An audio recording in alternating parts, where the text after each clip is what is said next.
सध्या middle east म्हणजेच मध्य पूर्वेमध्ये जे काही घडतंय ते थक्क करणार आहे आणि अत्यंत भीतीदायक आहे। अमेरिका आणि इराण यांच्यातलं शीतयुद्ध आता संपलेलं आहे आणि त्याची जागा एका थेट विनाशकारी युद्धाने घेतलेली आहे। आज आपण या विषयावरती केवळ वरवरची चर्चा करणार नाही तर नेमकं काय घडतंय हे अगदी सोप्या भाषेमध्ये मी तुम्हाला समजून सांगणार आहे। हा व्हिडिओ शेवटपर्यंत बघा, कारण आजच्या या खास एपिसोडमध्ये या खास व्हिडिओमध्ये आपण एका अशा मुद्द्यावरती बोलणार आहोत जो या युद्धाचा सर्वात धोकादायक टर्निंग पॉइंट ठरलेला आहे आणि तो मुद्दा म्हणजे पाणी। बरोबर आहे, पाणी। पाण्यासाठी एकमेकांचे गळे आवळण्याची या ठिकाणी सुरुवात झालेली आहे। सगळं तुम्हाला सविस्तर सांगतो। नमस्कार, मी अमोल किन्होळकर, आपण पाहत आहात महाराष्ट्र टाइम्स ऑनलाईन।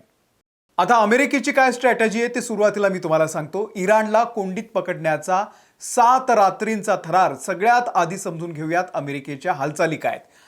म्हणजे आज शनिवारी 18 जुलैला अमेरिकेनं रात्रभर इराणवरती सलग 7व्या दिवशी भीषण एअर स्ट्राईक केले। अमेरिकेचे राष्ट्राध्यक्ष डोनाल्ड ट्रम्प यांनी आधीच इशारा दिला होता की जर इराण चर्चेच्या टेबलवरती आला नाही तर त्यांच्या पायाभूत सुविधा आम्ही उद्ध्वस्त करू, आणि अमेरिका सध्या तेच करतोय। अमेरिकेच्या सेंट्रल कमांडनं सेंटकॉमनं दिलेल्या माहितीनुसार त्यांनी इराणमधल्या फक्त लष्करी तळच नाही तर तिथली अत्यंत महत्त्वाची ट्रान्सपोर्ट इन्फ्रास्ट्रक्चर म्हणजेच रस्ते, पूल, बोगदे यांना टार्गेट केलेलं आहे। अमेरिकेनं कुठे कुठे बॉम्बफेक केली तर बंदर अब्बास हे इराणचं सर्वात मुख्य आणि महत्त्वाचं बंदर आहे। या बंदराला इराणच्या मुख्य भूमीशी जोडणारे तब्बल 6 मोठे पूल आणि हायवेवरील बोगदे अमेरिकेनं क्षेपणास्त्र डागून उडवून दिलेले आहेत। बेटं आणि इतर शहरं इराणच्या आखातामधील लारक आणि केशम ही जी रणनीतिकदृष्ट्या महत्त्वाची बेटं आहेत, तसंच चाबहार बंदर, विमानतळ, अहवाज, याझद आणि बुशेर या प्रांतामध्ये अमेरिकेनं भीषण बॉम्बफेक केलेली आहे। अमेरिकेचा नेमका प्लॅन काय तर तो पॅटर्न समजून घ्या। अमेरिकेला इराणच्या लष्कराची ताकद कमी करायची आहे। सगळ्यात महत्त्वाचं म्हणजे स्ट्रेट ऑफ होर्मुझ या जगातील सर्वात महत्त्वाच्या सागरी व्यापारी मार्गावरती अमेरिकेला स्वतःचं नियंत्रण पाहिजे, आणि त्यासाठी अमेरिकेनं इराणच्या बंदरांना वेढा गाठलेला आहे। नेव्हल ब्लॉकेड, पूल आणि रस्ते तोडल्यामुळे इराणच्या अंतर्गत भागातून किनारपट्टीवरती लष्करी रसद, शस्त्र पुरवठा करणं आता इराणला अशक्य होत चाललेलं आहे। या हल्ल्यांमध्ये आतापर्यंत इराणमध्ये 38हून अधिक लोकांचा मृत्यू झालेला आहे तर 400हून अधिक जण जखमी आहेत। इराणच्या ऊर्जा मंत्रालयानं लोकांना वीज आणि एसीचा वापर कमी करण्याचं आवाहन केलेलं आहे, कारण वीज प्रकल्प देखील धोक्यात आलेले आहेत। इराण गप्प बसलेला नाही आहे। इराणची लढण्याची तयारी आहे, पण त्यांची पद्धत वेगळी आहे।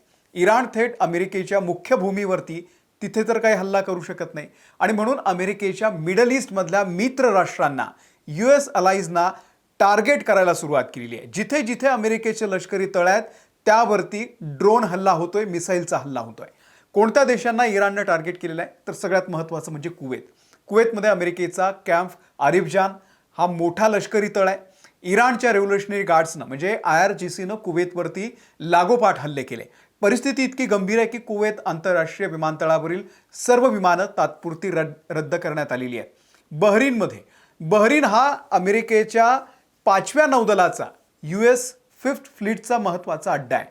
आज 18 जुलैच्या पहाटे बहरीनमध्ये सलग 5 वेळा धोक्याचे सायरन वाजले। तिथल्या नागरिकांना तातडीनं सुरक्षित ठिकाणी जाण्याचे आदेश देण्यात आलेले आहेत। बहरीनच्या लष्करानं इराणचे अनेक ड्रोन हवेमध्येच नष्ट केले।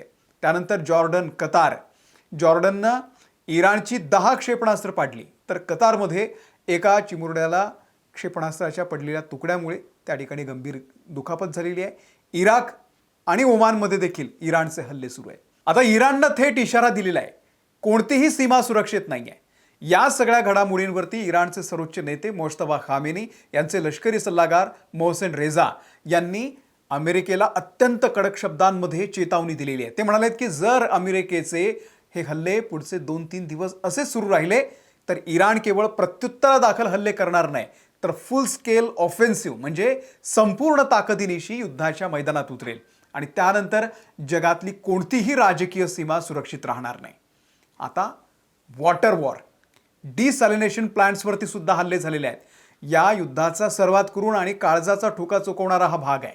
इराण आणि अमेरिका आता थेट मानवी अस्तित्वावरती घाला घालत आहेत, आणि तो घाला म्हणजे पिण्याच्या पाण्याचे जे स्रोत आहेत ते उद्ध्वस्त केले जात आहेत।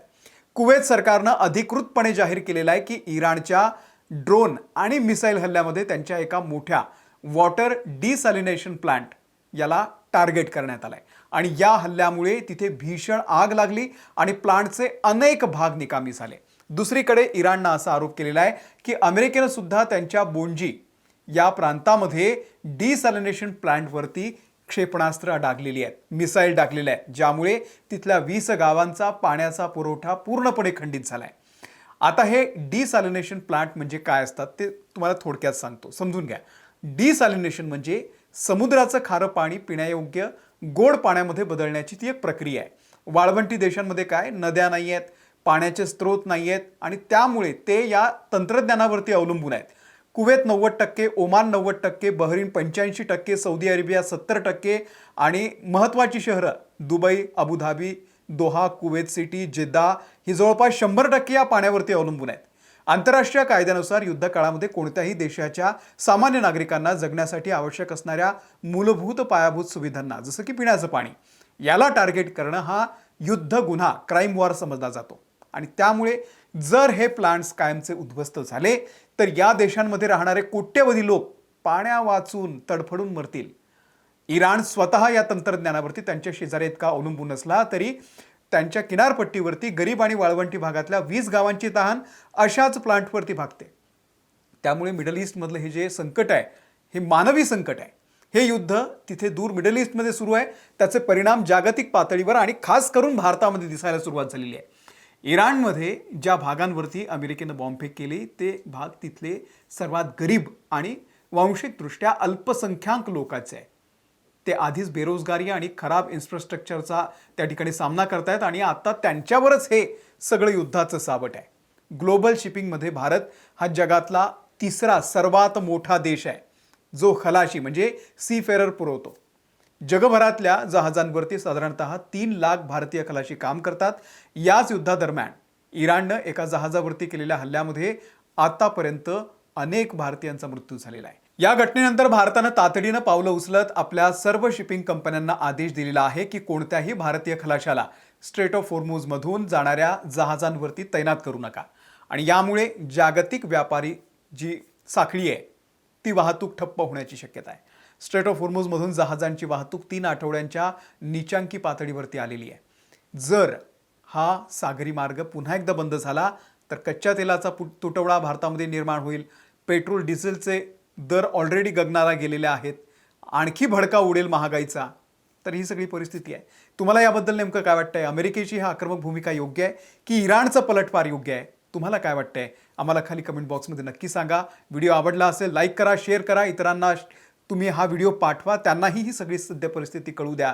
आणि अशाच माहितीपूर्ण विश्लेषणासाठी, अशाच माहितीपूर्ण एक्सप्लेनरसाठी आमच्या महाराष्ट्र टाइम्सच्या यूट्यूब चॅनलला तुम्ही सबस्क्राईब करा. धन्यवाद.